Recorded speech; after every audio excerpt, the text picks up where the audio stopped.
My name is Aaron Story. I'm the president of Elevate Indianapolis and get the privilege of serving with a great team here in the city. We serve in 5 schools, including 2 IPS high schools, Tech and George Washington. And many of the folks here on this panel are people that we've had the privilege of serving with and getting to know the past couple of years, and wanted to welcome them and bring them on to just have a good, rich conversation around how do we move from Band-Aids to solutions, especially over the last year, as that's become more clear to us. Some of the gaps and challenges that a lot of the kids that we serve face have just been amplified and highlighted. And so I'm grateful to have people on this panel that care so deeply about the students of our city and think innovatively and really contemplate how to be about solutions and not just temporary fixes that kind of get us through time to time, but actually how to create long-term life-changing outcomes, which is something we're really passionate about at Elevate, as well. And so another thanks to all the panelists for being on. We have attendees all streaming in, right now. So if you're an attendee, you just jumped in, thank you for joining us. Be sure to jump in the chat room and share your answer to the question, and also prepare to ask any questions you might have that we can address here at the end. Special thanks to our sponsor, One America, that has made this possible as well. This is our second. Last month, we had our first webinar focused on college and career outcomes, kind of life after high school. And this month, a month later, March 18th, is our second one as well. And so last month was entirely focused on what's it look like for meaningful pathways of students in the non-traditional college-bound route.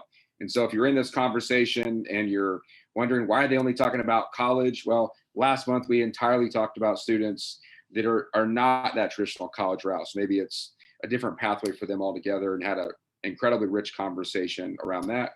This month we want to talk about students that are college-bound and what are those barriers that get in the way that often seem completely immovable to the students that we serve, to no fault and no choice of their own. And so we've got just great panelists that care deeply about both. I feel like we could have this panel could have been in last month's, and last month's could have been this month's, but here we are. So thank you all for jumping in, as well. So I'm going to jump around and just ask each panelist to introduce themselves. And so you can give your name, title, how long you've been in Indianapolis, what was your connection to the city, whether you moved here or grew up here. And then also you answer the question that's in the chat room as well, so we can just have folks get to know you a little bit, maybe some of your favorite establishments that got you through your college years as well. So I'll jump down to my very bottom left while Ms. Jones is on, as she's experiencing rain delays in her part of the city. But Ms. Jones, you want to introduce yourself, and then I'll jump over to somebody else. Thank you, Aaron. Good afternoon to everyone. My name is Flora Jones, and I'm the Director of Post-Secondary Readiness for Indianapolis Public Schools. And in my role and responsibilities, I embrace the act of advising for counselors, reaching out to all of our future center staff who provide so much support on a large scale. So those are some of the things I do with dual credit, dual enrollment, making sure that students are supporting their 3 E's through post-secondary preparedness, whether it's enrollment, employment, or enlistment. I have been in Indianapolis for a number of years, I would say 30 plus years. I'm originally from South Bend, Indiana, where I attended George Washington High School in South Bend, and home of the Mighty Panthers, of which I was the school mascot 100 years ago. So absolutely. So I always wanted to be an educator, always wanted to teach. But when I went to Ball State University for my undergraduate degree, I was going into special education, and I wanted to work with students with hearing loss. And I started working with elementary students, and I didn't think that was probably where I needed to be. So I changed my major. But through a lot of majors and all sorts of things, I came back to education, because that is truly the area where my passion is, my purpose, and where I plan to continue to serve. And that's for students. So that's just a little bit about me, but I love what I do. I'm passionate about it, and you'll probably see it in my communication today with you. Thank you, Aaron. All right, thank you, Ms. Jones, appreciate you. Now, Ms. Jones, the most important question everybody wants to know, do you have a go-to favorite watering hole or just restaurant or study spot even that got you through one of your college years? I think my go-to was the boxes that my parents sent in undergraduate twice a month, and all my neighbors or my friends in the dorm would come because they knew my parents were sending a box. So that was my favorite place. My go-to was that big box that I would get. So that was exciting. And through graduate schools, I think my favorite place was just coming home to my sanctuary. That's great. And a special thank you. I know there's a number of IPS, your IPS teammates on there, the whole K-12 post-readiness team, and so the whole squad. And so just thank you to all of you for being on here. You guys are all about it, and so I'm grateful to have worked with you for years, and thanks for all being on as well. And all right, Chris, let's jump up to you, and you can follow Miss Jones, so good luck with that. Well, that is a tough act to follow, and I will share with you, I'm just pleased to be on this call today with a former, I think I caught this right, high school mascot. Is that right? The same. So another thing that we have in common, in addition to our passion for students. So, well, it's great to be with all of you. Chris Lowry, I serve as the Senior Vice President of Workforce Careers and Adult Strategy at Ivy Tech Community College, so statewide. And I've been with the college going on 7 years now. I spent 20 years prior to that in industry with a publicly traded company here in Indiana, and 10 years before that, as my wife and kids would say, as a wonk in public policy.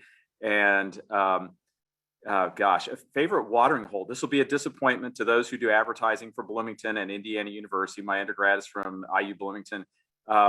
With all of those great places, the things I most remember are hitting Taco Bell at about 1 a.m. after studying and going, I still have another hour or two, so I'm going to go to Taco Bell. That was on, I guess that was on college at the time.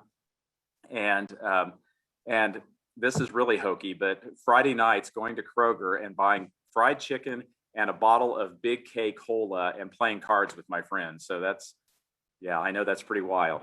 That's pretty great. Great to be with you all today. Thanks, Chris. Appreciate you. Yeah, that's a great one. All right, Amy, we're gonna come over to you next. All right. Hi, everybody. I'm Amy Swann. I'm the CEO for Matchbook Learning here in Indianapolis, and in a great partnership with IPS. I've spent the last 20 years doing school improvement at all levels, K-12. I've taught courses for the University of Kentucky, Eastern Kentucky University. So I've got the college and K-12 experience, and I love all levels, love learning, and I love helping to find new ways to do things. And when something's not working, let's get together as a team and figure out how do we make things better. And that's really where I've been. I've served in Kentucky, public schools in Detroit, Michigan, Newark, New Jersey. And then I came here to Indy because I was really looking for a home where people were really trying to improve education. And this just seemed like a great spot to do that. So here I am. Thanks, Dr. Swann. Watering hole, though. I'm not letting you guys off the hook on this one. So, really my watering holes were anywhere where there was live music going on. I love going to hear live music. For a studying spot, I would always go to this place called Common Grounds. It was an independent coffee shop where all kinds of diverse groups of people would come and hang out, debate, do poetry slams, the normal. Pretty good. Great spot. All right, Michelle, we're coming up to you in the top right beside me over here. Thank you, Aaron. I'm so glad to be here, and welcome everyone. My name is Michelle Holtzer, and I'm the Director of Talent Bound, which is the work-based learning initiative at Employ Indy. And I'm partnered with many of the people right here on the panel, and we see each other frequently. I am a long time Indiana resident. But I came over the river from Owensboro, Kentucky in 8th grade. I was sent to live with my cousins in Greenwood, Indiana, and I went 8th grade through high school there, and went to college like I was supposed to. I went to, now I'm really going to date myself, Indiana Central, which is now UIndy, as a commuter. And so I spent a lot of time at the vending machines, unfortunately. I'll go ahead and hit your watering hole. That's great. So much so that I would leave messages for the vendor to put in my favorites.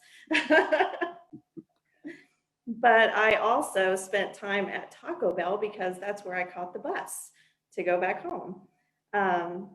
But my first professional experience, I started working with the Indiana State Fairgrounds in the accounting department. And I was there for 15 years and started to realize that I needed to go back to school and finish my degree. Because as a first generation student, I fell off in the sophomore year, as so many do. And so with a young family, I went back to school and finished 2 degrees back to back. And at that time, I unfortunately went to McDonald's way too much, going from work to school in the evening. But during that time also, I realized my love and passion for education. And so I started teaching adults who were career changers primarily at a career college, and even fell more in love with education and went back to get my doctorate, and worked in higher education for several years when I was able to marry my love for community and education together in my role with Employ Indy. So I'm really excited to, as the others have said, be able to share my passion for, the work that we get to do together. Beautiful. Thanks, Michelle. Appreciate you. All right, guys, I'm going to put you on a tighter time frame here. So you just got to get right to it. We're going to move into the conversation. Mr. Johnson, name, title, connection to the city, and then if you have your favorite place got you through your studying for your undergrad at IUPUI. Yes. So Adam Johnson, I'm Pathways to Purpose Manager for Elevate Indianapolis. Born and raised here in Indianapolis. I did my first 2 years at John Marshall when it was a high school, somewhat dating myself, somewhat there, right before it closed. Then graduated from Arlington High School to Golden Knights. Was not a mascot though, but that would have been really cool. Worked for actually the budget agency while I was finishing up my degree. One of the departments or agencies I was over was the Department of Education. And so oversaw the budget actually for Indiana, for the schools for all the counties. So I know money is tight within our school system. I did that for a couple of years, also ran my own mentoring business company for a couple of years. And now I've been with Elevate Indianapolis. Oh, also worked for Lutheran Child and Family Services, which many of you are probably familiar with. Was supervisor there for several years as well. And been with Elevate since October of 2019, both in the classroom and working in the community. We're community partners. Like Michelle, love working with talent-bound Employ Indy. So grateful to be here. Favorite watering hole? Well, my journey is a little different. I was at Ball State or Roberts University and finally IUPUI. But my favorite watering hole out of all 3 of those locations was definitely Waffle House at 2, 3 in the morning, where you were supposed to have been studying and you really weren't. You was just out with friends supposedly studying for the exam that was at 8 a.m. Waffle House. Thanks, Mr. Johnson. All right, last but not least, Andrew, then we'll jump into our opening questions.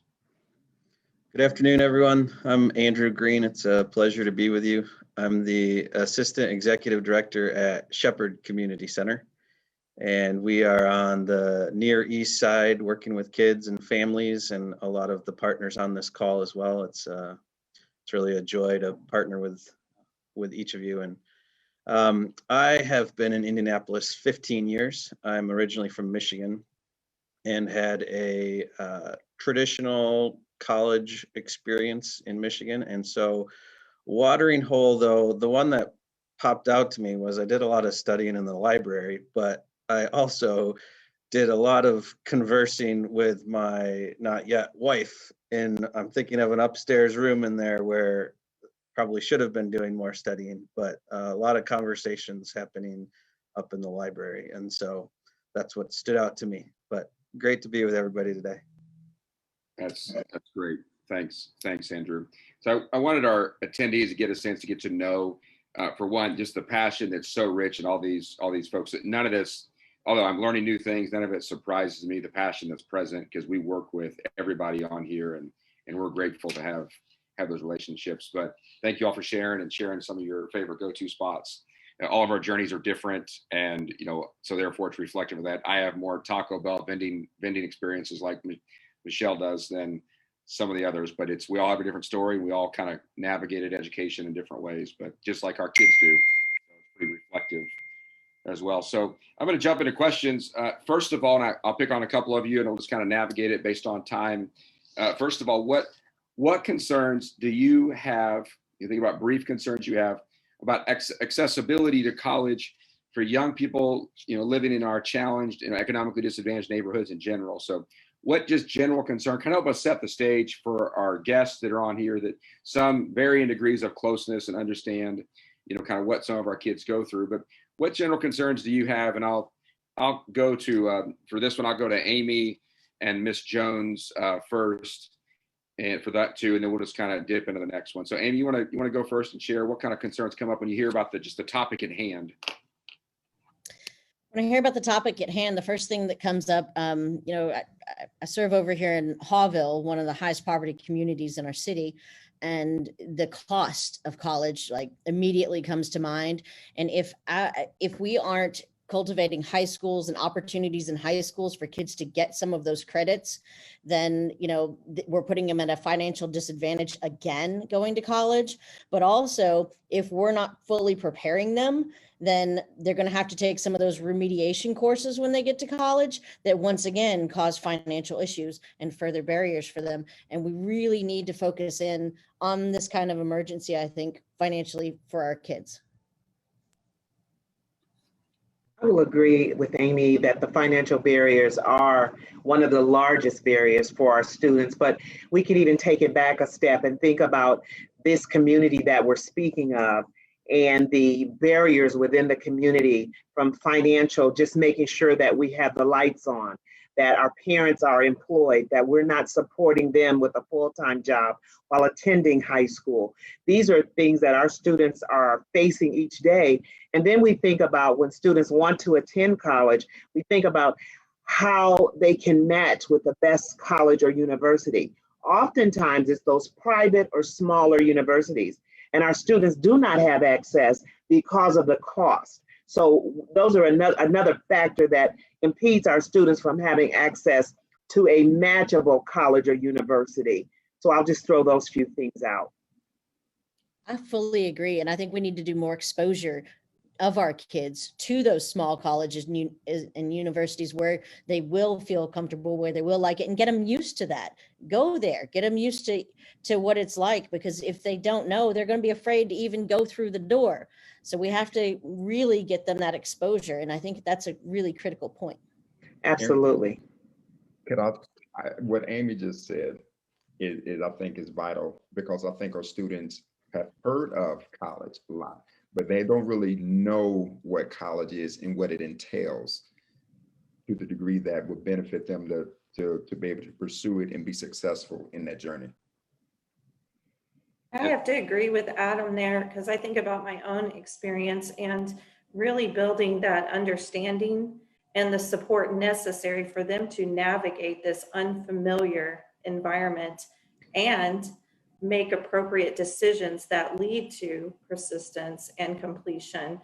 Because, I learned when I dropped out, now I have this bill that I'm responsible for, and no credentials to help me get the job to pay for that. And so it's so important to get as much as possible during high school, where they're in that safe and nurturing environment. So I completely agree with what everyone is saying there.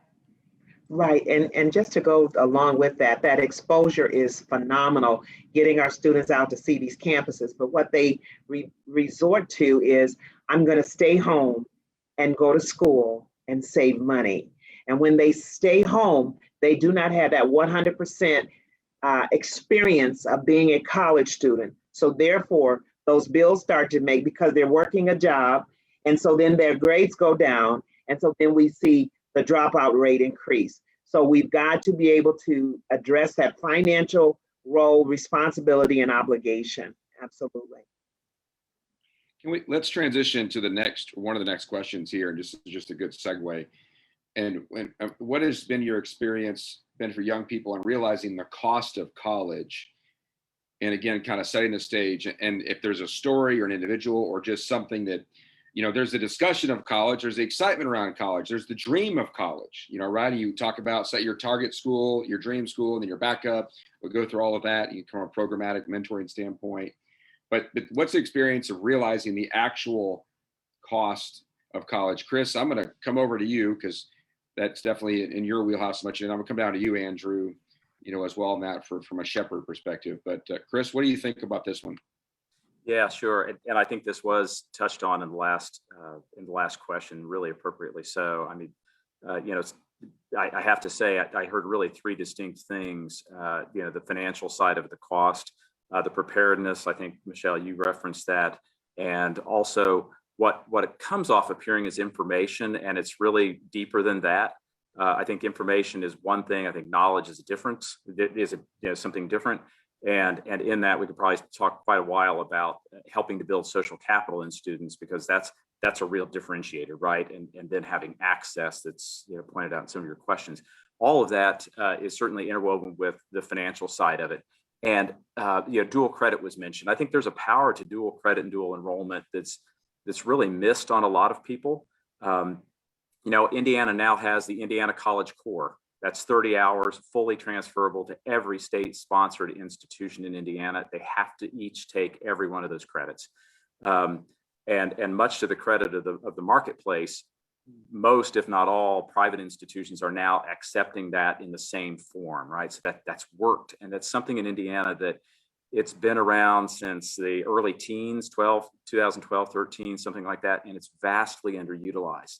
I think our new Secretary of Education would say it is a way to address random acts of dual credit. It's one thing if Chris has 40 hours of dual credit and only 20 of them count someplace. But if we're really intentional and all 30 do, that's a much better deal. The other thing that I think plays into that is research shows, and we hear Commissioner Lubbers talk about this, the 15 to finish or 15 to complete.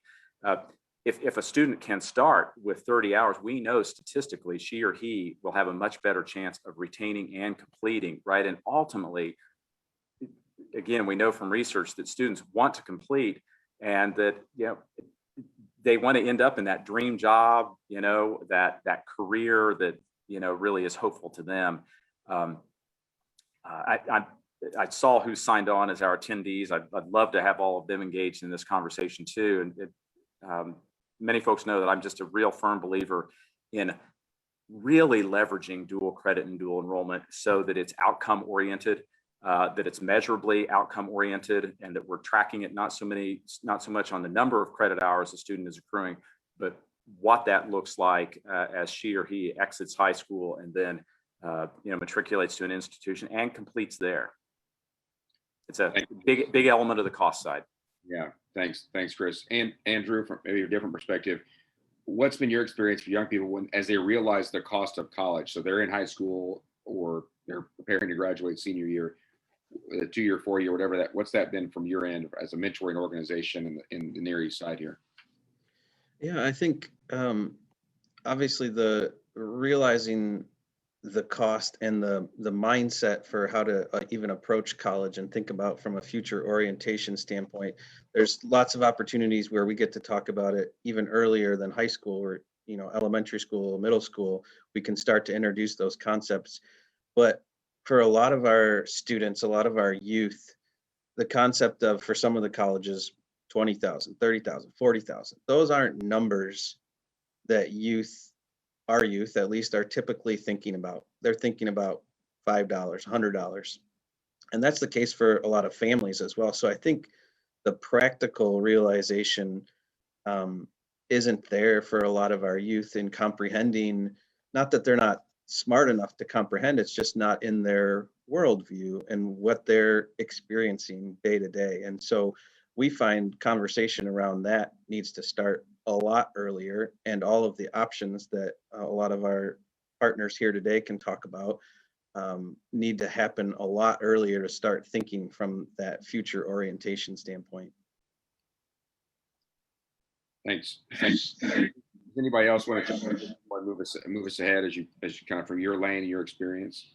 Just tagging on to what Andrew just said, we do need to start talking about it so much sooner for young people. And, you know, it really makes me think of the great programs that we have in Indiana, like Learn More Indiana, that has resources for preschool all the way through adults. And it helps them, you know, explore that career option and explore the cost of college and, you know, things like that. And at Employ Indy, one of my colleagues manages the Mayor Hogshett's initiative, Indy Achieves, which has amazing resources to help students as well. And just really having our educators and, you know, organizations, you know, sharing this information with kids and families so much sooner is a really valuable tool.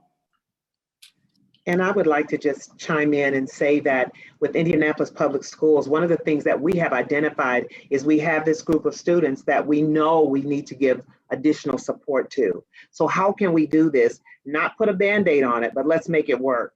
Let's heal. Let's sew them up. Let's make it happen. So what we've done is we've hired a choice option specialist, and she will be working in the K-8 spaces, providing academic rigor for students when we look at honors courses, credit-bearing courses. We're starting in that K-8. We've partnered with Michelle and her team, and they're going to provide us with presenters to come into that K-8 space and provide conversations from people in the industry, educators who are talking about the various careers and opportunities available.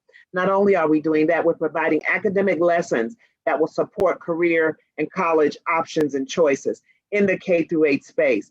Then we talk about 21st century scholarships. We are encouraging our families, our communities, our parents to research, to look into the information that we're sharing out about 21st century scholarships to support that post-secondary educational field. So we're working in that K-8 space. You're absolutely right. Then we partner with Junior Achievement for the JA Job Sparks, opening up those doors, because if kids can see it, we know they can be it. So we want to expose them. Then we have a opportunity for students to see all of the choice options at our high school in the 7th and 8th grade. So when the 8th grade comes and they make that choice, because they're making their choice at 8th grade now for high school choice options, pathways, and academies.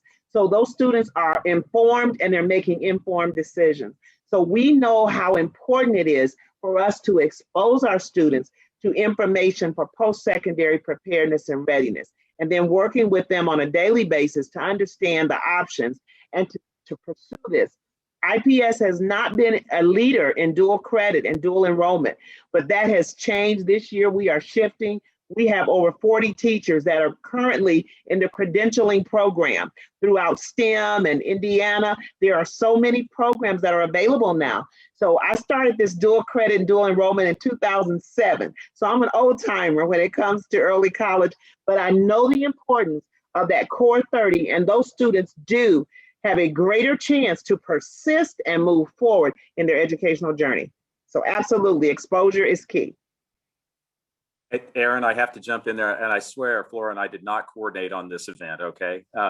But just to give 3 cheers to that, and also not to have missed her point about 21st century scholars. I just listened, as probably others on the call earlier did today, to Commissioner Lubbers, Commission for Higher Education, present to the Indiana legislature, and she specifically called out the 21st century scholar program as perhaps the most successful program in moving underserved, disadvantaged populations forward into and through college. And it's just again, connecting to the barriers and challenges we're talking about, and also the financial side. I certainly echo that. I'm going to move us into the next section and just keep this a little tighter so we can make sure we land with having plenty of good discussion around permanent solutions. I think just candidly with Elevate, though, kind of to your point, 21st century, you know, when people ask what percentage of our kids we serve are 21st century, generally speaking, you know, it's not an incoming metric that we look for as much as we just identify it through mentor relationships, but usually not much more than 25% of kids in any given year. And so on one end, there's a high view of obviously all of our panelists on here and the commissioner, high view of what a transformational program this is. And yet the challenge is for a lot of the kids that we would serve who maybe are undersupported and have a lot of dynamics at home. There's all kinds of reasons how and why that happens, but you end up with, if you're not signed up, just for our attendees to understand, if you're not signed up before high school, then you're not signed up. And if you think of the average 13-year-old, 14-year-old, an 8th grade year, they're certainly not thinking about, at least 90% of kids I've ever mentored, and my own kids included, aren't thinking about college, in 5, 6, 7 years. They're thinking about, the game or, sports or whatever, and so if a family or if an educator isn't advocating for them to get them signed up or doing these massive sign up, which have been happening with an IPS the last couple of years, to Ms. Jones's point, we still end up in a city with tens of thousands of kids that qualify for it based on the standards of qualification, but aren't enrolled in it, therefore miss out on the blessing of it. And I think those create barriers when we're leaving money on the table, for our kids, and they have no say in it, and they don't even realize the opportunity they missed. And so I think that's an important thing just for our attendees to understand kind of the context around what an opportunity we have in our state. Our city and environment, I'm just going to ask a couple of these and just to lay a little bit of a groundwork and then move into land, like at least have the last 20 minutes or so in talking about permanent solutions, some of the innovation that's occurring that you all started to allude to. As you see it, what has changed the past 20, 30, 40 years for a young person kind of living in our challenged, under-supported zip codes, neighborhoods in our city? So kind of last 20, 30, 40 years, what's changed in general, as you see it, in these neighborhoods that our kids are living in, the kids that we serve are living in?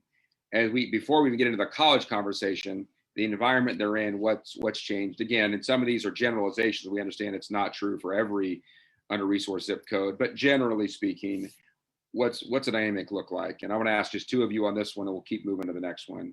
Adam, I'm going to ask you to speak in on this one because it's true to the students that we serve in 20 different zip codes in our city. You want to just chime in on that from your experience of living here, growing up here, going to school here, and now serving kids that live in the same zip codes that you grew up in? Yes, I would say what I'm experiencing and observing now is a lot more companies and organizations seemingly to be a lot more willing to come back into these zip codes and assist and provide programs and opportunities and pipelines for the students. I know Matchbook was trying to put together a pipeline for educators. Back in my day, I'd never heard of such thing happen. We have multiple tech companies willing to partner with us currently, trying to connect with our students, which 20, 30, 40 years ago, me growing up in the IPS system, had never heard.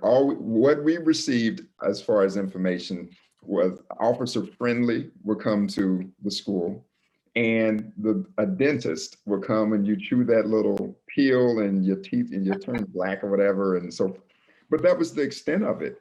And I'm really dating myself.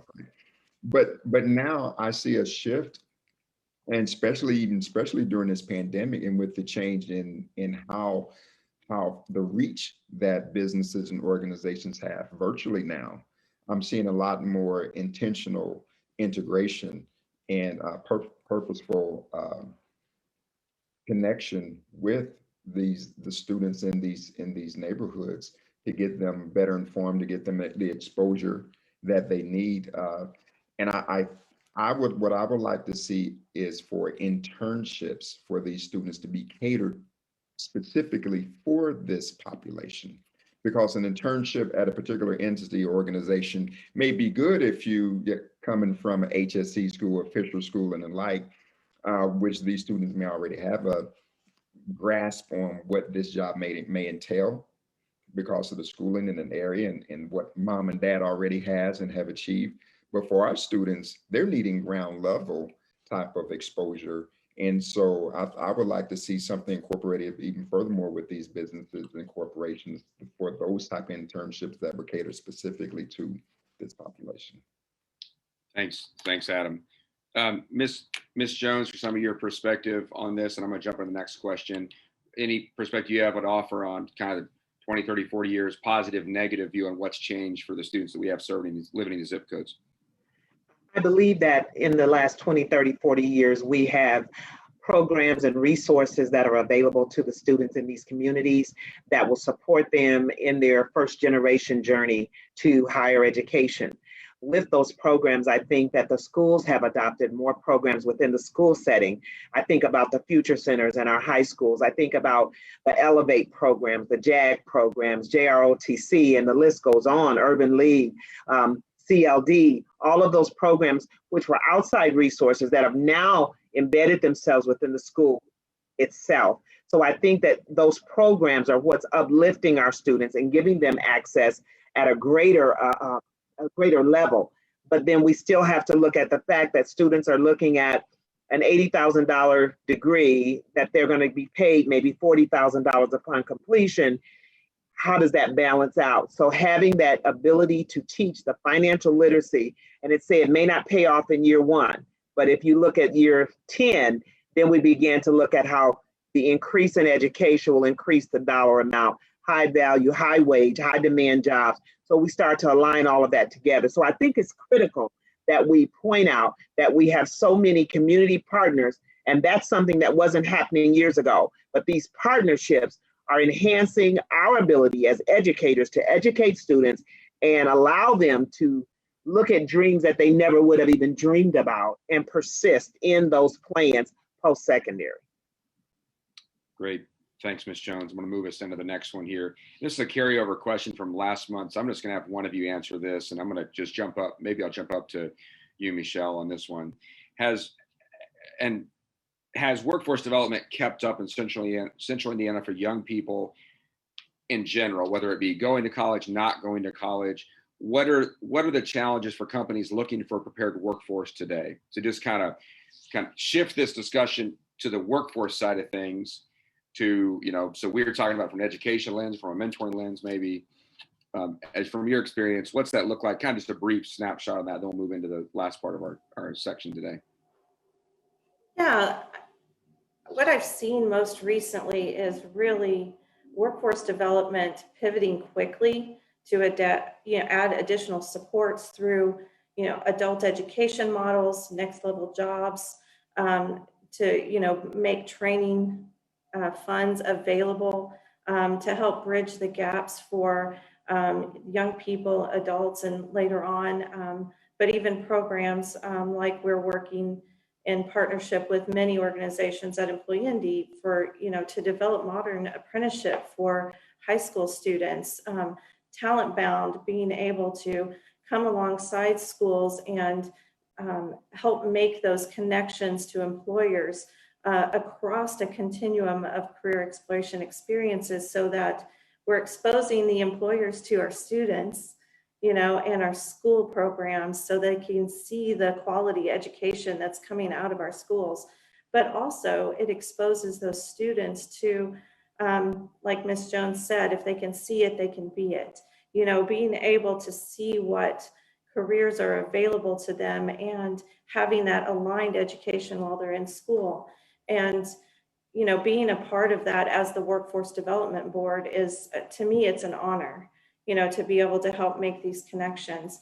And we just continue through partnership. And I've heard this from many of the panelists. I think it's only possible through partnership, and we're stronger together.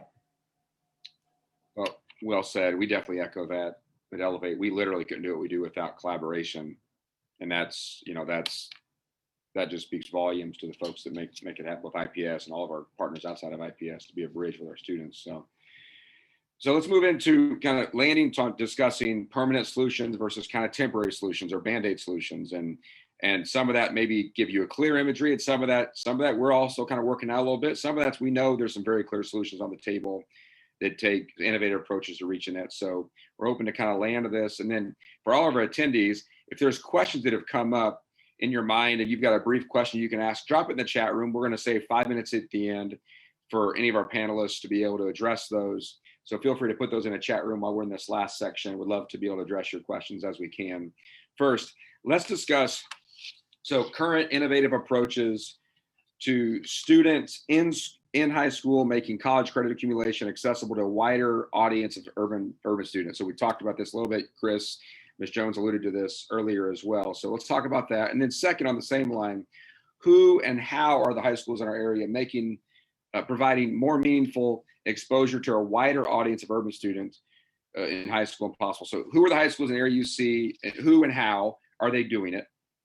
And then the in high school experience for college credit accumulation. So before they ever get, and some of this, again, I want to back this up. You all went into it, but I want to make sure some of our attendees really understand what that means and what that practically looks like. So before you ever graduate high school, you've accumulated 10, 12, 15, 20, 30 credits that is much easier access to a whole lot of our students before ever even getting into that 2 or 4 year or beyond college experience. And so what's a couple of the innovative approaches that you see being taken, either new to us, or old, that continue to work? And then what high schools are doing that in the area? And obviously we camp at IPS because that's who Elevate is, but we certainly know that there's a mosaic of great educators in our region, or Central Indiana, doing great work as well. So feel free to call them out if there's somebody that comes to mind too. So that's a couple of questions all packaged up together, and hopefully we can navigate that together. But Chris, I'm gonna jump down to you first on this one, that from your experience, and then we'll kind of work our wealth around. I'm gonna go to Amy next and go to Andrew next on that, and kind of see where it goes. Sure. And Aaron, I think it's a great question. And I think it also starts to get to something central we maybe haven't talked enough about today, and that is the need in our skilled workforce for the middle skills, as they've been referred to, the sub-baccalaureate space, and sometimes even the sub-associate degree space, knowing though longitudinally somebody is going to need to build on, or find off and on ramps to the original credential that they earn in order to have a growing career, to go from a good job to from a promising job to the good job. So a couple of different things. I guess I think of it in two ways, and recognizing though that they can be braided in order to make sure we don't leave a student out of any equation. So we've talked a little bit about the Indiana College Core. I know Flora and I both referenced it, and probably others have here today. That is simply a gift that a lot of, and I don't mean giving, but a gift in terms of something that just has great value that many high schools are leveraging now. If you had asked this conversation or had this conversation 5 years ago, there would have been very few in the state of Indiana who were really leveraging that.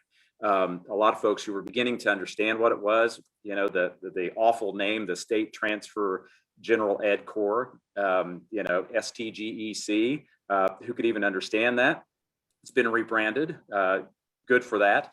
But that being one approach, and real intentionality, and I want to come back to a question that was really embedded in your number 2 within this question, by the way. You had something relative to the measures, and I think this is all really, I think it's relevant. And then the other piece of it is looking at those middle skilled jobs that are just, they're just an unbelievable challenge to fill today in the labor market. And whether that's in advanced manufacturing or logistics or IT or healthcare or any of the sectors, the middle skills jobs that don't require a 4-year degree, which, let's all be very honest and candid about that, for 40 years or so, that has been the national conversation. 4 years, that's the way we go. And that is needed. And we've got to have that. But there are a lot of jobs, good jobs, that individuals can obtain with something like a certificate or a technical certificate or an industry certification. So where we have seen high schools just doing an amazing job, and whether that's at IPS or township schools or others in the surrounding area, it's to make sure that students also know that is a plan they can pursue. So it might be in information technology or advanced manufacturing and so forth, in order to get the job. The piece that I have seen that I think is just remarkable is when a school says, let's hold ourselves accountable now to that outcome. Again, rather than saying the student has accrued X number of hours, did she or he complete a credential, whether it's a sub-associate degree or associate degree credential, or the college core to move on to whether it's Ivy Tech or a four-year institution, let's hold ourselves accountable to what the student has completed of economic value. I loved, again, hearing Flora reference one of my favorite phrases, high wage, high demand, and jotted it down, because that's something that we can track and align to what the credentials mean in the marketplace, the signal that they throw to employers who are looking for individuals. And if we can all hold ourselves accountable, and that's tough, to the longitudinal outcome, did the student complete this?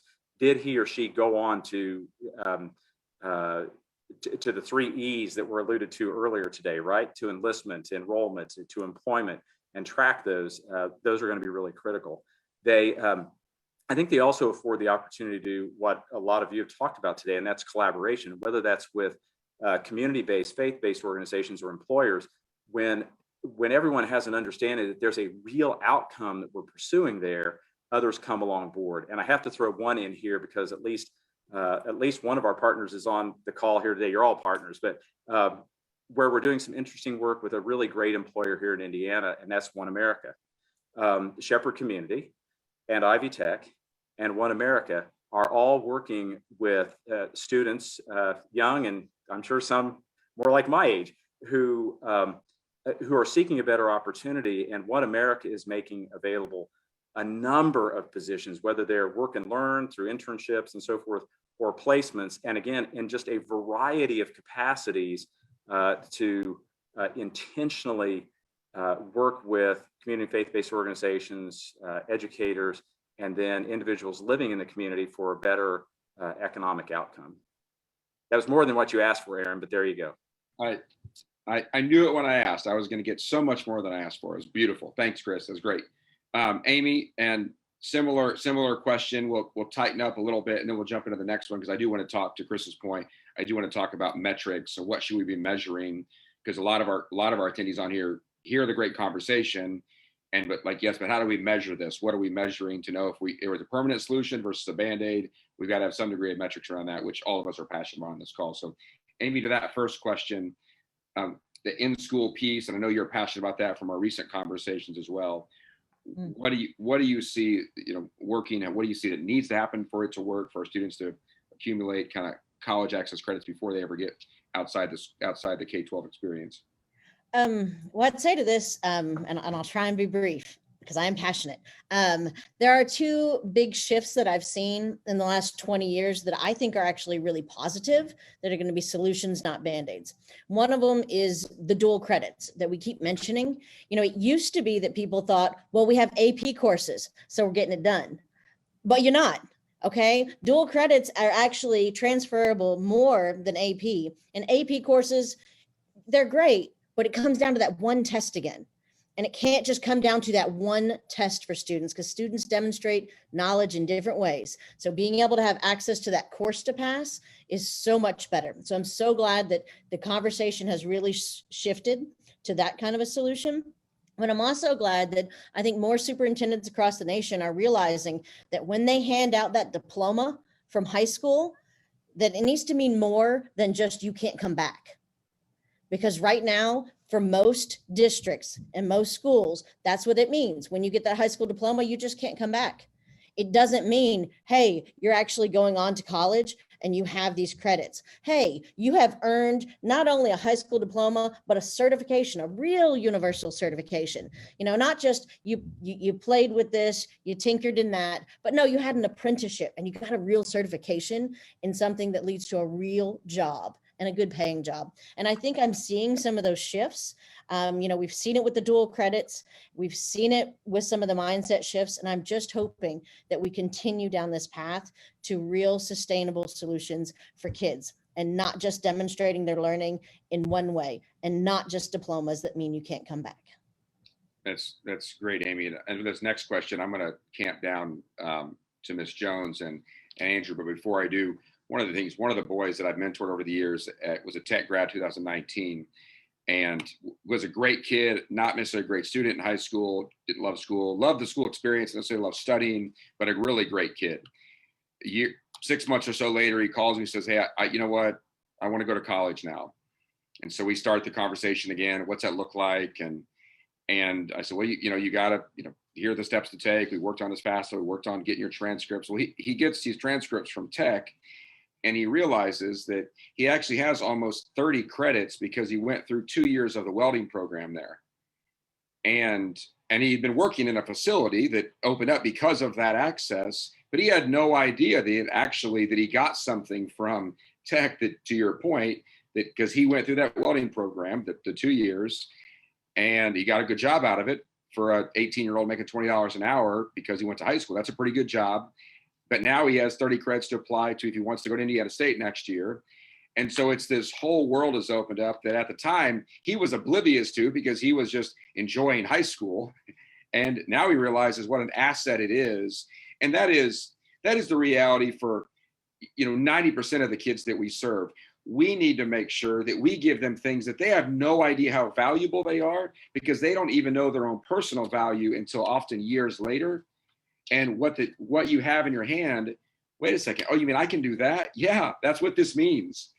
Just like, sadly, the opposite can be true, and I'll move on and I'll get off the soapbox here, but the opposite can be true is when students don't understand the conversation around economics of 2- and 4-year college, when they sign on to do something, even if it's through 21st century, because there's a lot of other costs that come even for 21st century, you have no idea what you just signed on for, and that's never going away, sadly, in this reality. So the opposite can be true, is that you can be 20, 30, 40, 50 grand deep in an education and have no idea what that really means until after the fact that, oh, you mean I got to pay this bill $1,000 a month for the next 10 years, to somebody's point earlier, and maybe I ended up with some very low producing bachelor's degree or not any degree.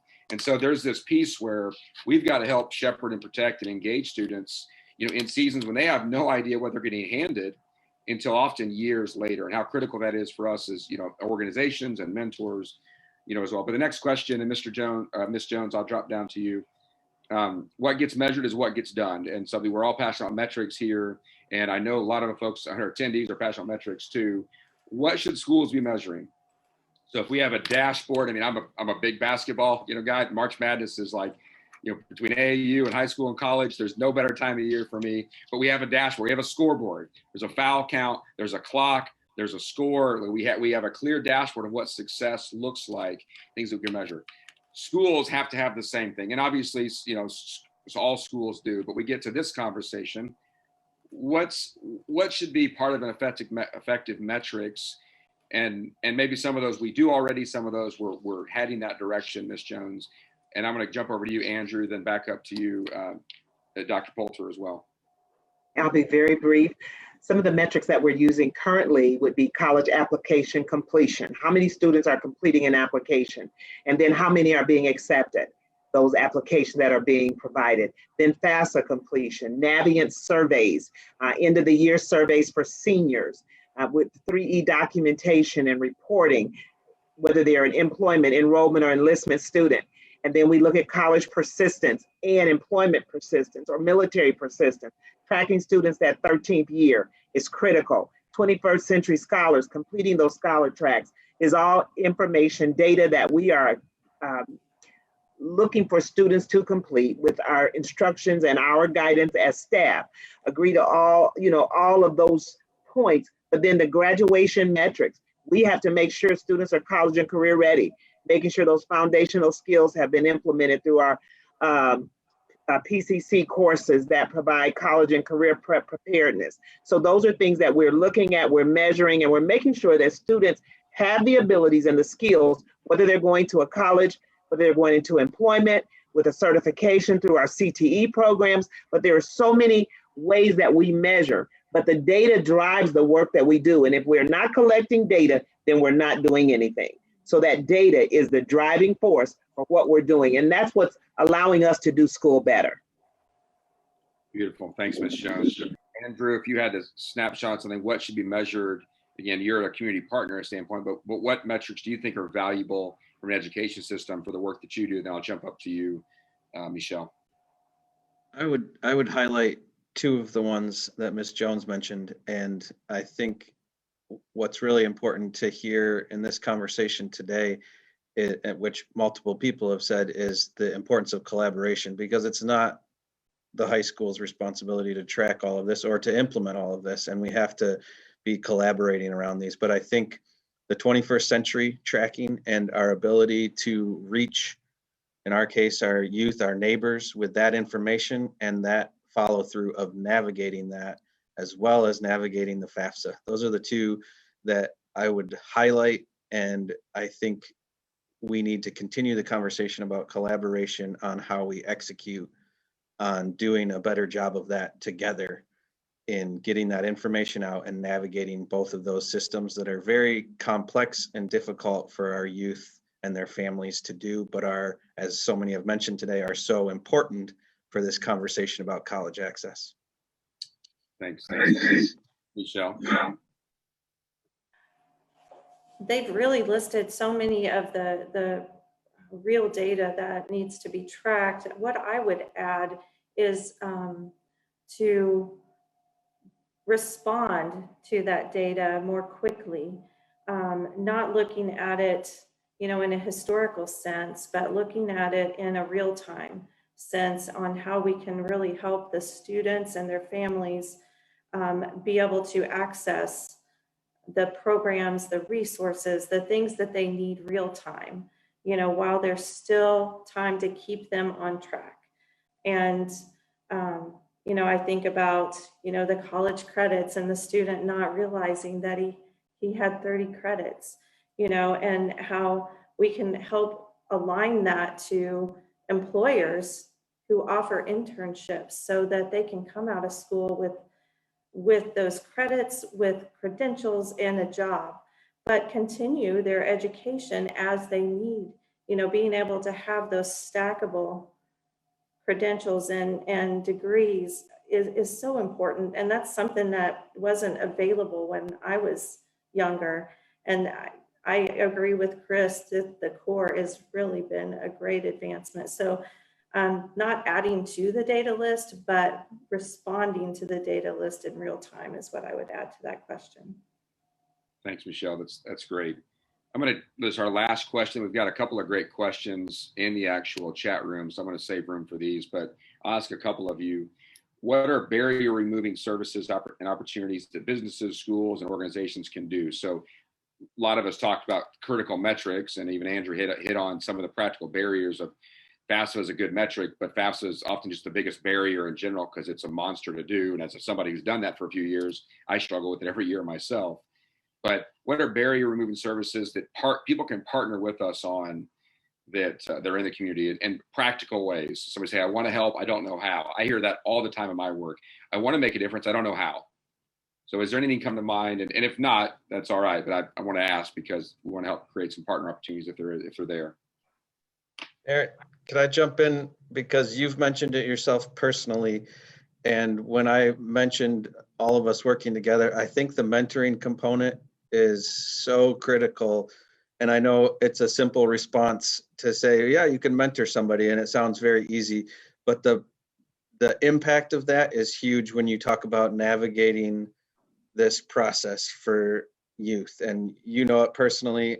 I know from my own experience mentoring, it's the same. And I think that's an excellent opportunity to walk alongside somebody through this process towards college. Couldn't agree more. Hey, Aaron, can I throw in there really two quick things?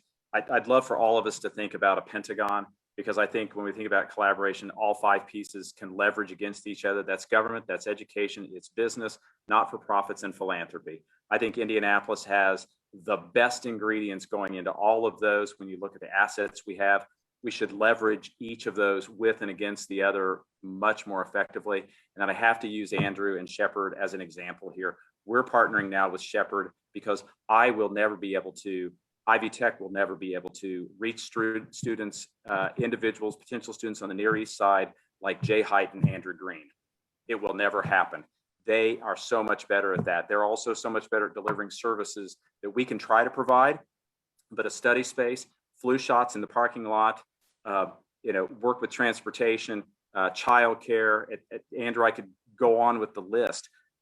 We're jointly now reaching out to students who live in the area and prospective students to say, like we're all here to help support and provide and give that lift to you. And we don't care if you call, the folks on Andrew's team or the folks on our team on North Meridian Street. And I think Andrew would say, yes, and you all are much better providing training and education at the community college level. And just, building on those strengths. And we'd love to talk more about that sometime too. That's great. And I'm going to ask a couple of questions from the chat room. Thanks, Chris. And then this will just be, we'll wind down after this as folks start to peel out here. Jill on here asks, are there specific small colleges and universities that come to mind where under-resourced, under-supported students have experienced success? Just a good general question. I feel like that what colleges come to mind? You feel like there's supports, there's resources there to make sure kids don't just get there, but they can be successful while they're there, kids that we serve. I would just jump in and say that yes, there are. And those are colleges and universities who we have collaborative partnerships with.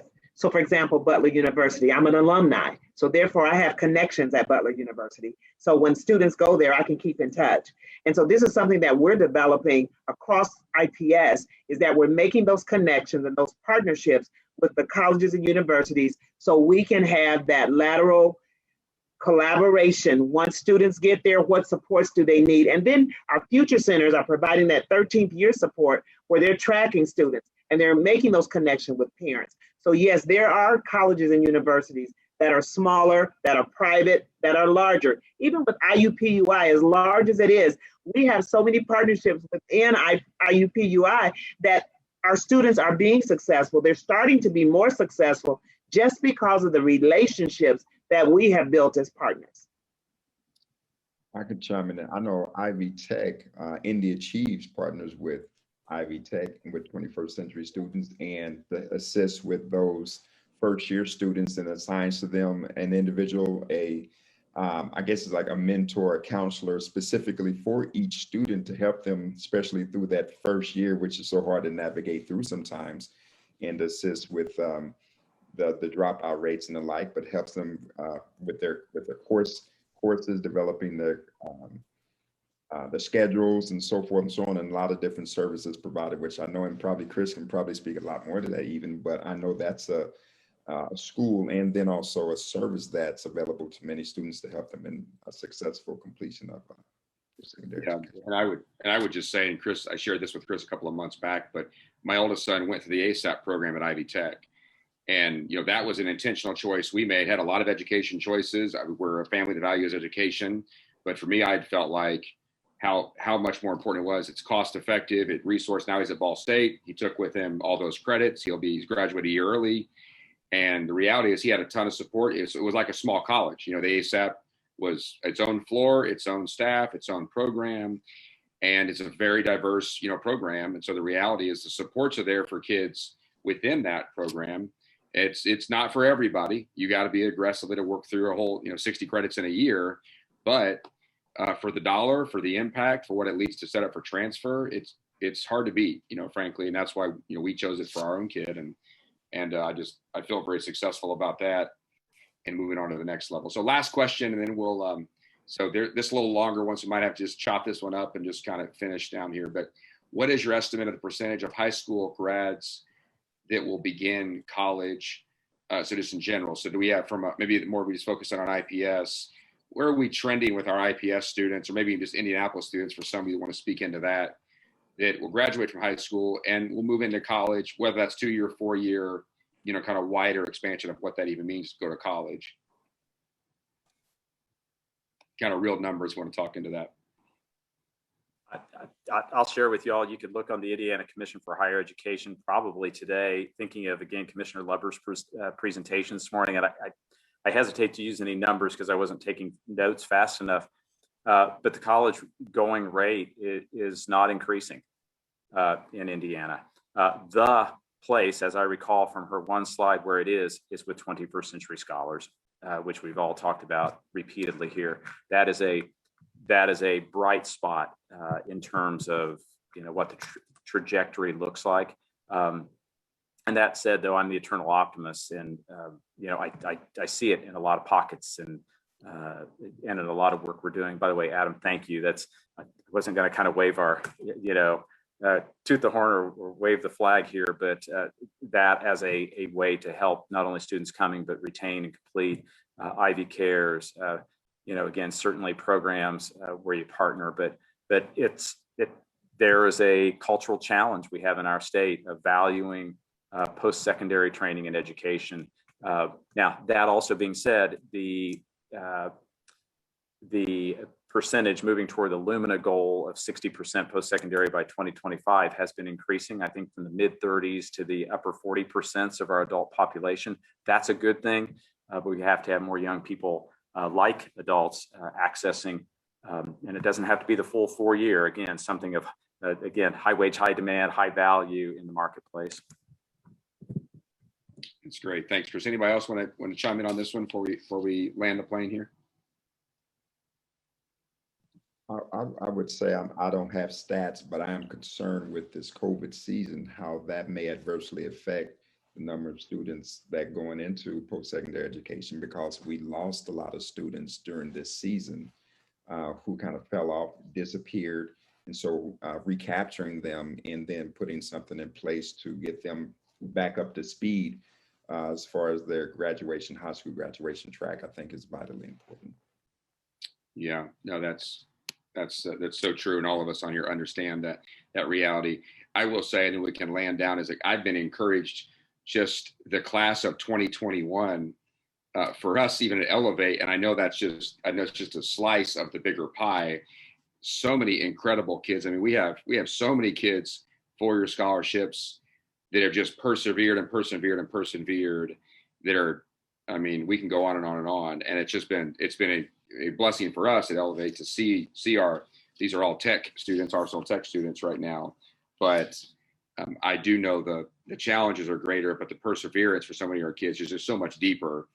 And that just makes, obviously, the fruit taste sweeter. And for some of them, they're really getting to experience that they've gone through it all. And so, what they can do after college, I feel like this is a generation prepared for greatness, maybe more than prior generations, because they've had to pursue so much more challenge and, trying to see the silver lining in some of the challenge. But I feel like every week I'm getting new stories of some of our Elevate kids that are, oh yeah, they're going to here, they're going to there, and this is what they do with that. It's like, wow, this has been a boom year for us. And again, I know that's just not just Elevate kids, but that's been a joy for us to be able to see in the middle of some of the challenges that Adam brings up too. So again, thank you all of our attendees for being on.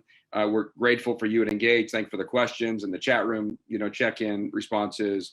A special thank you to all of our panelists. Again, this is all made possible, as somebody mentioned, I think Chris mentioned Earth One America, their generosity, support Elevate and support this work, and other great entities in the city. So a special thanks to them for making this possible, and all of our panelists for their generosity. So in Elevate, we snap it up, we don't clap. So snap it up for you all for being a panelist on here, snap it up for the attendees.